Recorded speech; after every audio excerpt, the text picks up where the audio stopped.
disiplinado naman po. Kaya talagang nawindang ako dito dahil sa pangyayari na to.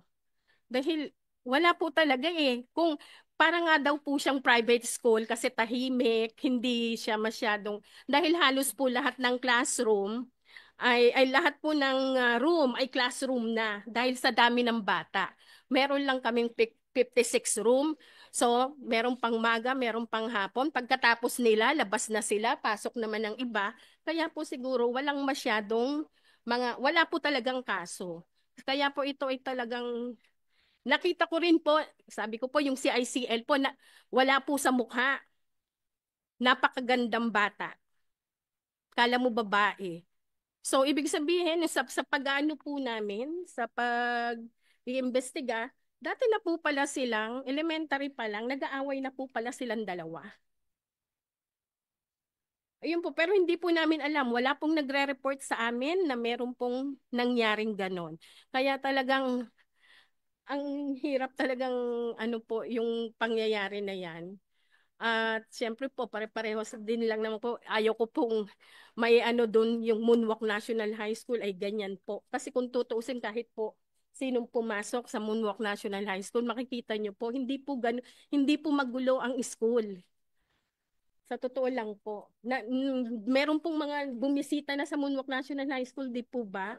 Hindi po eh. Kaya po, yun po, hindi mo pwedeng sabihin na gano'n, na ang bata ay parang nakita ko pa po yung loner, mas mahirap po pala eh. Kasi yung bata is loner, wala po siyang kaibigan. Siya po ang walang kaibigan, nandun lang po siya sa isang tabi. So maaaring ganun po, siguro hindi ko po siguro hindi niya nasasabi or nung huli ko siyang nakausap, ang sabi niya palagi na lang, palagi na lang, palagi. Yun lang ang sinasabi niya po sa akin. Inamin niya rin po na dala-dala niya dinala niya galing sa bahay. Pero nandun din naman po ang investigador, sinubukan po nila yung kutsilyo na ilagay sa notebook o sa libro. Pinakita nila sa akin. Wala po. Kailangang malapit na malapit po ang yung may hawak ng metal detector para para talagang ma-detect. So yun po. So dapat po siguro yun lang po siguro ang nakikita kong ah yung mga batas na may kinalaman na dapat po siguro yung sa kultura din ng Pilipino. Ibig ko sabihin yung paggalang nawawala na po kasi yun eh. Parang noon, nung mga una pa po akong yung mga teacher, parang ang mga bata, di po pa palaging good morning ma'am, parang ganun. Ngayon po nawawala po, kaya po siguro tama po yung sinabi ninyo, Senator, yung GMRC. Actually, hindi lang po sa elementary, dapat po din sa secondary. Napakahalaga po nun. Yung paggalang, lalo na sa mga kaibigan, especially sa pagmamahal sa pamilya, yung mga ganun pong mga pagmamahal sa kapwa, kailangang maituro po. Hindi po natin kailangan yung mga subject na hihirap na hindi naman po ginagamit sa buhay ng tao. Kung hindi po ang na-realize ko po talaga yung kagandahang asal kung paano ka magiging mabuting tao. Yung po siguro ang number one na kailangang ituro sa ating mga mag-aaral. Salamat po. Thank you. Kaya nga ho na binalikan natin yung implementation ng GMRC kasi that's grades 1 to grade 12. No? Tapos separate subject siya from grade 1 to grade 6. Kaya para talagang ma-emphasize yung pagtuturo ng magandang asal. Diyan kasi nag-uumpisa eh.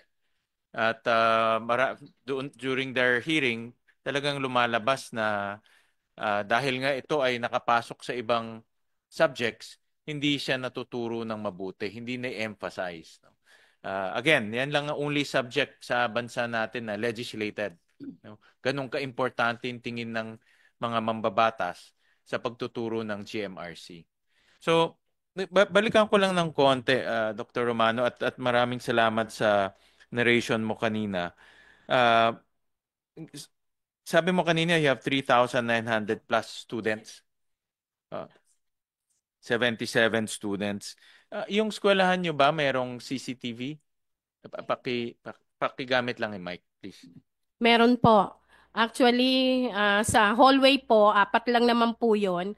Magka, one, lahat po ng floor meron po. Pero Nakakatul wala pong classroom. Wala po sa classroom. nakakatulong ba ang CCTV? Ay, opo. Kasi kung merong mga pangyayari, makikita mo po kaagad kasi nasa principal's office po yun.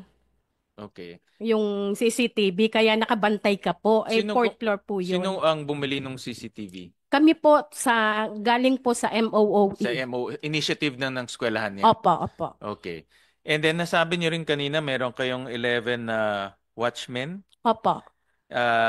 Mga ano ito, mga tanod? Parang Galing po yan sa City Hall po. okay. Okay. Okay. Bakit ang daming watchmen? 11. Kasi po 24 hours po ang duty po, ang kailangan po umiikot po sila. Mm-mm. So kulang pa po So yan actually. parang tatlo kada Mm-mm. parang apat kada shift, parang Opo, ganyan. opo, hindi, meron din pong Sabado at Linggo eh. Hindi po pwedeng walang tao. Okay. Okay. Okay. Ganun po. Kaya lang po, nung araw na yon, dapat po 8 sila. Naging 5 lang po sila kasi meron pong God seminar sa City Hall, yung 3. Itong watchmen provided to ng Sa City Hall. City po, sa City po. Lahat ba ng eskwelahan sa Parañaque merong watchmen? Yes po, Okay, meron paid po. by the local government. Opo, Okay. And then sabi niyo rin kanina na meron kayong 4 na guidance designate. 6 po bale. 6 na guidance designate. Opo, At itong 6 na guidance designate, siya ang nag-aalaga sa 3,900 plus students. opo, Okay. And then, nasabi niyo rin kanina na wala namang reported incidents opo, about bullying in your school. opo. At itong particular case na ito, hindi rin na-report. Hindi rin po. Pero nalaman namin sa mga report na matagal na rin silang merong parang alitan. Hindi po namin siya kasi kinausap po namin yung mga bata. Yung iba po sa mga sinasabi po sa report ay hindi naman po namin na confirm. Ibig sabihin, yun lang po ang sinabi ng mga bata sa amin. Kasi po ilang araw din po kaming nag-investigate nagtanong sa mga bata, sa ano. Ang sinasabi po nila na nag-away yung dalawa. Pero, hindi naman po kasi sa school. Toko, alam ba ng bata kung sino itong 6 na guidance designate? Opo, alam po nila, by grade level po. By grade level po, Kasi yung grade 7 po, baka may issue na hindi nila alam kaya hindi sila hindi po, nagre-report. sa simula pa lang po, may orientation po kami. Mm-mm. Bawat grade level, pinapakilala lahat ng teacher, guidance counselor, Kaya rin lahat nung po. nangyari na itong incident, nag-report siya kaagad kay Ma'am Opo, yun po yung kanyang guidance designate po. Odivillas. Opo, Kay siya Ma'am po. Odivillas. Siya po yung guidance designate ng grade 8. No. In your opinion ba, sakto, yung 6 na guidance designate for a 3,009, sabihin na natin 4,000, sapat na ba siya? Actually, ang sa DepEd po, pagkakaalam ko, every 500 students dapat merong guidance. So Hindi designated, di malaking ba? pagkukulang.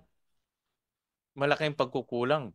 Kung Mayroon pong guidance counselor dapat po. correct. Hindi, pag ang tama ba for every 500 students, Opo. isang guidance designate. Actually, dapat po guidance counselor. Kasi yung designate po, meron po silang teaching load. Correct, tama.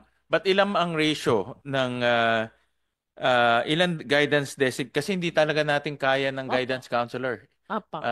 Talagang may shortage tayo no? Opo. So in the meantime, ang ginagawa natin guidance designate. Designate po. Ilan ang ratio? Ilan estudyante para sa isang guidance 500. designate? Ano ba? First 1,000, one guidance. Another 500, another one guidance. Okay. Ayun po, sabi niya po. Sige po, Dr. De La Cruz, go ahead. As per DepEd Service Manual po, first 1,000 is one guidance advocate, and exceeding of it, another 500, we could designate another one guidance advocate. For every 1,000 students, one. Opo.